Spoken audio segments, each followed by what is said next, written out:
വിദ്യാഭ്യാസ യോഗ്യത ചർച്ചയായത്. ഇന്ത്യൻ പ്രധാനമന്ത്രിയുടെ കൂടെ പഠിച്ച ഒരു വിദ്യാർത്ഥിയെ പോലും രാജ്യത്ത് ആരും കണ്ടിട്ടില്ല. കയ്യിലുള്ള വിദ്യാഭ്യാസത്തിനനുസരിച്ചുള്ള യോഗ്യത കാണിച്ചാൽ പോലെ എന്നാണ് BJPക്കാർ ചോദിക്കുന്നത്. യോഗ്യതയായി ഡിഗ്രി കാണിക്കുകയും ചെയ്തു. ഇനി തെളിവായി എന്ത് കാണിക്കുമെന്നാണ് BJPക്കാർ ഇപ്പോൾ ചോദിക്കുന്നത്. ഇതിൽ നിന്ന് പലവട്ടം മോദി ഒളിച്ചോടിക്കഴിഞ്ഞു. സർട്ടിഫിക്കറ്റ് കേസ് ഇപ്പോഴും സജീവമായി നിൽക്കുകയാണ്. ഈ വിഷയവുമായി ബന്ധപ്പെട്ട് കഴിഞ്ഞ ദിവസം ഡൽഹി ഹൈക്കോടതിയിൽ നിന്ന് നിർണായകമായ ഒരു ഉത്തരവ് ഉണ്ടായിട്ടുണ്ട്. പ്രധാനമന്ത്രിയുടെ ഡിഗ്രി സർട്ടിഫിക്കറ്റ് പുറത്തുവരേണ്ട എന്നാണ് ഉത്തരവിറക്കിയിരിക്കുന്നത്.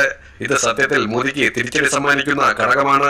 ഹൈക്കോടതി വിധിക്കെതിരെ എന്തായാലും സുപ്രീം കോടതിയിൽ ഹർജി ഫയൽ ചെയ്യുമെന്ന് ഉറപ്പാണ്. സുപ്രീം കോടതി സർട്ടിഫിക്കറ്റ് കാണിക്കണമെന്നും പൊതുസമൂഹത്തിൽ പ്രദർശിപ്പിക്കണമെന്നും കോടതി പറഞ്ഞാൽ അത് മോദിക്ക് വലിയ തിരിച്ചടിയായിരിക്കും. ഏത് കോളേജിലാണ് പഠിച്ചതെന്ന് സർട്ടിഫിക്കറ്റിലൂടെ പുറത്തുവരും.